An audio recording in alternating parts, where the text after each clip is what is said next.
Praise the Lord. దేవుని నామానికి మహిమ కలుగును గాక. ఈ ఉదయకాలంలో శుభములు. మరి సామెతల గ్రంథం 3వ అధ్యాయము 6వ వచనం మనం చదువుకుందాం. నీ ప్రవర్తన అంతటి అందు ఆయన అధికారమునకు ఒప్పుకొనుము, అప్పుడు ఆయన నీ త్రోవలను సరళం చేయును. ఇక్కడ చెప్తున్నటువంటి మాటను మనం జ్ఞాపకం చేసుకుంటే, నీ ప్రవర్తన అంటే నా ప్రవర్తన అంతటిని పై అధికారము దేవుడికి. నా ప్రవర్తన నేను దేవునికి అంటే నా ప్రవర్తన అంతటిని ఆయన అధికారానికి ఒప్పుకోవాలి. అంటే మనం ఎప్పుడైతే ఒప్పుకుంటామో దేవుడు నీ త్రోవలను సరళం చేస్తాడు. నేను జ్ఞానిని కదని నువ్వు అనుకోవద్దు అన్నమాట. నాకు తెలివి ఉంది చాలా అని నువ్వు అనుకోవద్దు.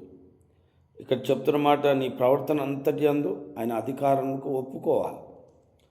ఈ రాత్రి ఈ ఉదయకాలంలో ఎవరైతే ఒప్పుకుంటారో, ఎవరైతే ఆయన యందు ఆధారపడతారో వారి త్రోవలు సరళం చేయబడతాయి, ద్వారాలు తెరవబడతాయి, అద్భుతాలు జరుగుతాయి అన్నమాట.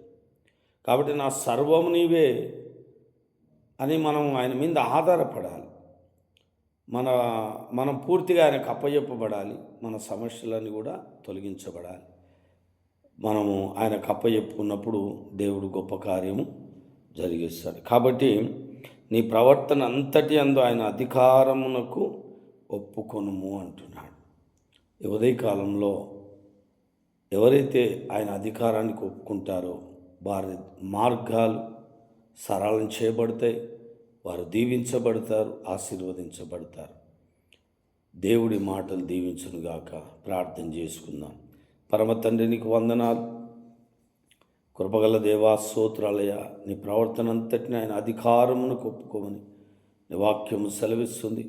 అలాగే ఈ ప్రార్థనకి ఏకీభవించిన ప్రతి బిడ్డను మీరు దర్శించి అయా అద్భుతం చేయండి, సహాయం చేయండి.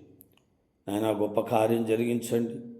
ఎవరెవరు ఎలాంటి పరిస్థితిలో ఉన్నారో వారిని ముట్టండి, తాకండి, స్వస్థపరిచి బలమైన నీ ఆత్మకార్యం జరిగించి సహాయం చేయమని మహిమ, ఘనత, ప్రభావాలు మీకు ఆరోపిస్తూ యేసయ్య నామంలో ప్రార్థన చేసి పెట్టుకుంటున్నాము తండ్రి.